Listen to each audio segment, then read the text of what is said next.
आज मैं आपको रीका के क्लोरोफिल वैक्स से अच्छी तरह से ऑयल वैक्स हम किस तरह से करते वो करके बताऊंगी। इसके लिए हमें वाइट पेपर की नीड है, आफ्टर ऑयल वैक्स की नीड है।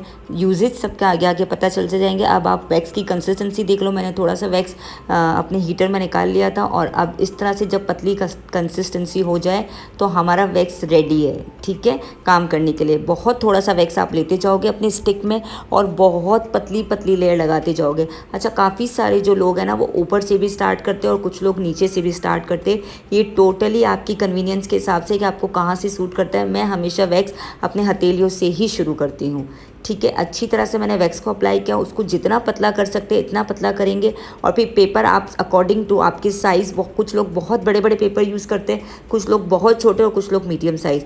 मेरा ये तरीका है तो मैं आपको अपने तरीके से ही सिखा रही हूँ अब तक, तो जो मैं कर रही हूँ वही बताऊँगी। देखो मैंने किस तरह से स्टिक में वैक्स लिया, उसको अच्छी तरह से इस तरह से अप्लाई किया, ठीक है। बहुत पतली सी लेयर लगानी है, बहुत मोटी मोटी और गाढ़ी गाढ़ी लेयर लगाओगे ना तो इससे क्या होगा कि आपका एक झटके में पैच नहीं निकलेगा और बाल भी टूटेगा और क्लाइंट को तकलीफ भी होगी। तो जितनी पतली लेयर होती है ना वो उतनी अच्छी और इतनी स्मूथ तरीके से निकल जाती है और बहुत अच्छे से अंदर तक प्रोडक्ट, मतलब अंदर तक का जो बाल है ना जड़ों से निकल जाता है, ठीक है। अच्छी तरह से आपको टाइटली पहले पेपर को रख के प्रेस करना है ताकि पेपर वैक्स के ऊपर अच्छे से चिपक जाए और फिर आपको खींचना है। और एट द एंड जब आप एक दफ़ा पेपर खींच लो और आपको तसल्ली हो जाए ना कि आपके बाल निकल गए, तो आप फिर भी एक और तसल्ली करने के लिए पेपर को हल्का सा आप घुमा लोगे, जिस तरह से मैं हर पैच के बाद दोबारा लगा के घुमाती हूँ ताकि अगर कहीं छोटा सा बाल रह भी गया है ना तो वो पूरी तरह से नीट हो जाए।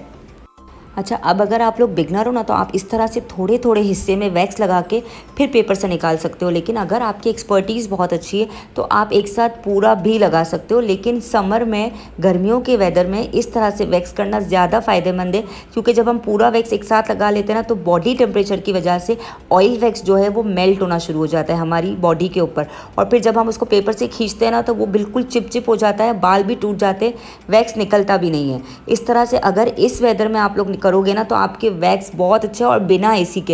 ये जो मैं वैक्स कर रही हूँ ना ये मैं बिना एसी के कर रही हूँ। मेरे इस रूम में जहाँ पर मैं आप लोग के लिए वीडियो शूट करती हूँ कोई एसी नहीं है, ठीक है। इस तरह से मैं हमेशा थोड़ा थोड़ा वैक्स लगाती हूँ। इवन क्लाइंट्स पे भी मैं इसी तरह से काम करती हूँ ताकि उसको तकलीफ ना हो या फिर उसके बाल, मतलब उसको रिजल्ट 100% मिले, ठीक है। तो आपको भी इसी तरह से करना है अगर आप बिगनर हो। और अगर आपकी एक्सपर्टीज़ बहुत है, आपको ऐसा लगता है कि नहीं आप के चिपचिपेपन से कोई प्रॉब्लम नहीं है, आप एक झटके में निकाल सकते हो, तो भी ओके है, ठीक है। लेकिन बहुत सारी लड़कियां ये एक्सक्यूज़ देती है, नहीं समर में एसी की ज़रूरत होती है, एसी के बगैर तो वैक्स हो ही नहीं सकता है। तो ऐसा नहीं है, बस आपको काम करने का तरीका आना चाहिए। हर दौर में काम हो जाता है और हर तरीके से काम हो जाता है। अच्छा, अब जब हम हाथों के इस वाले पार्ट पर आएगा ना, मतलब पीछे वाले पार्ट पे, तो हमें हाथों की पोजीशन इस तरह से रखनी है और वैक्स को भी ऊपर से नीचे की तरफ अप्लाई करना है, ठीक है। और जहाँ जहाँ आपको लग रहा है ना स्किन लूज़ है, कि हम जैसे जैसे आगे बढ़ते हैं तो हमें स्किन लूज़ नज़र आना शुरू हो जाती है, वहाँ से आप देखो मैंने हर तरफ से अपने हाथों से स्किन को नीचे से टाइट किया है,